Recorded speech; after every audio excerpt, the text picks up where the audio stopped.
E aí, bora lá? Vamos primeiro conhecer como é o Lean. Recentemente, o livro de programação funcional do Lean mudou e eu achei o primeiro capítulo dele, pelo menos os tópicos iniciais, muito interessantes. Então é bem provável que eu vá seguir na mesma ordem. Dito isso, vamos lá. Quando a gente for programar no Lean, geralmente, se você estiver no VS Code, no Emacs, no Neovim, você vai ter essa abinha na direita, tá mesmo no site, e você vai ter dois comandos principais, o eval e o check. Com esses dois comandos, a princípio, você vai interagir com o Lean. Como é que isso funciona? O check serve para você conferir o tipo de alguma coisa. Então, se você perguntar qual é o tipo do olá, o tipo do olá é string, e ele fala que o olá é do tipo string. Aqui em cima do expected type, ele mostra o tipo da coisa cujo meu cursor está em cima. Então, se o meu cursor estiver em cima do olá, ele aparece que o tipo esperado do olá é o string. Já o eval, ele tenta achar o valor de algo. Então, se eu colocar simplesmente olá, ele vai dizer que é o próprio olá. O olá já é um valor. Então, se eu colocasse um valor diferente, o valor que ainda precisasse ser calculado, como 2 mais 3, a soma de 2 e 3 vai ser calculada, e então ele vai dizer qual é o resultado, que é o 5. Perceba que o check, ele não faz nenhum cálculo. Ele simplesmente diz qual é o tipo da coisa aqui na frente. Ele está dizendo aqui, por exemplo, que o 2 mais 3 é um natural. Tá vendo? Então, 2 mais 3 é o natural, da mesma forma que o 2 mais 3 é o 5. Qual natural é ele? É o 5. Certo? Uma outra coisa importante da gente saber é como nós vamos aplicar funções no Lean. No Lean, na linguagem Lean, você vai fazer de um jeito diferente das linguagens mais C-like da vida. Nelas, você escreveria algo mais ou menos assim. Você escreveria aplique a função f no valor 3. E aqui, de fato, eu vou trazer uma função, tá? Talvez o tipo dela possa assustar, mas essa aqui seria a string.append. Ela é uma função que, enfim, recebendo duas strings, ela retorna uma nova string que concatena as duas anteriores. Certo? É assim que ela funciona.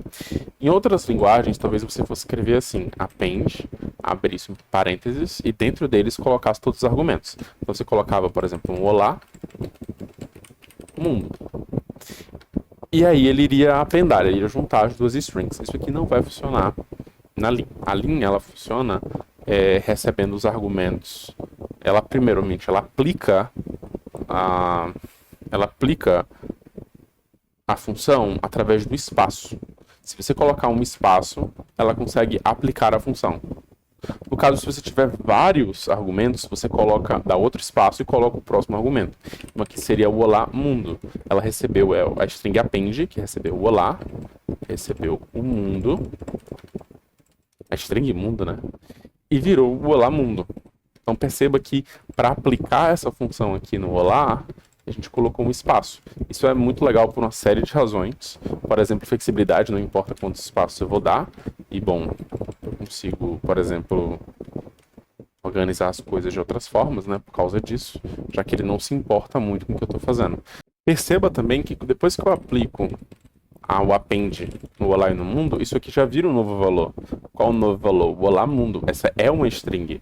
Então, como isso aqui é um string, isso aqui tudo é uma string, eu poderia muito bem aplicar algo nela. Por exemplo, aqui aplica appenda esse cara com, sei lá, uma exclamação. Isso aqui vai virar uma string, ó. A Lean é uma linguagem tipada, que significa que você vai lidar com tipos. Quando você digita um 4 solto, ele entende que o 4 é um natural. Talvez você queira que ele é um natural de fato. Talvez você queira que ele seja um outro tipo. Você consegue fazer uma espécie de conversão de tipos, correção talvez, onde você consegue dizer qual é o tipo que você está esperando para o seu valor e ele tenta converter para esse valor. Ele está falando aqui no caso que a saída é um 4 de tipo inteiro. Tá certo? Talvez ele consiga para um double também. Ele consegue gerar um double do tipo inteiro. Acho que float. Isso, então ele consegue gerar um float do tipo inteiro a partir desse input. Se ele não tiver como ler, por exemplo, se você botar esse bracket, ele dá um erro. Certo? Agora, acho que isso não é nem um bracket, né? Isso é um colchete. Talvez você poderia ter uma lista com várias coisas. Ele consegue saber que é uma lista com várias coisas. Mas que lista é essa, né? A gente consegue ver que lista é essa mais ou menos aqui, onde a gente vê que é uma lista de naturais. O que em outra linguagem você escreveria mais ou menos assim. Aqui você está aplicando NAT a partir do espacinho. Então, se você quisesse que fosse uma lista de inteiros, você poderia exigir esse tipo. Você poderia colocar uma notação de tipo no eval. E pronto, agora você tem uma lista de inteiros. Inclusive, isso aqui vai ficar um pouco redundante, né? Qual é o tipo dessa coisa do tipo lista de inteiros? Ah, lista de inteiros. A vantagem é que se você fizer alguma besteira, por exemplo, se você escrever oi, ele dá erro, porque ele não consegue entender como transformar o oi no inteiro. Isso foi graças à anotação de tipo que você colocou. Sem ela, teria compilado, só que o tipo seria diferente. Além dessa vantagem, tem outra, que é uma necessidade, na verdade. Por exemplo, se eu perguntar qual é o tipo da lista vazia, ele não consegue dizer.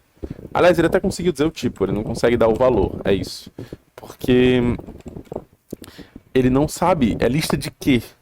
Ele não sabe, tem algo faltando, e daí você precisa dizer, é uma lista vazia de naturais, ou de inteiros, ou de string.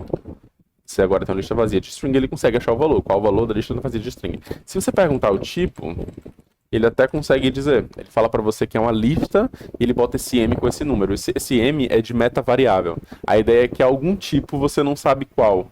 É uma coisa genérica, por assim dizer. Dito isso, vamos ver como definir funções do Lean. Você começa com a palavra-chave def, em seguida coloca o nome da sua função, como lambda. Depois você fala qual é o valor dela, no caso pode ser loop. Nesse caso a gente não precisou colocar a anotação do tipo, que era string, a gente coloca aqui. Mas mesmo nos casos onde a Lean consegue inferir o tipo, seria muito bom para você colocar o tipo aqui, para te ajudar. Porque se você, por exemplo, colocou algo errado aqui na frente, talvez ele confundiu, você queria um inteiro e ele entendeu que era um natural, geralmente você vai se salvar colocando o tipo.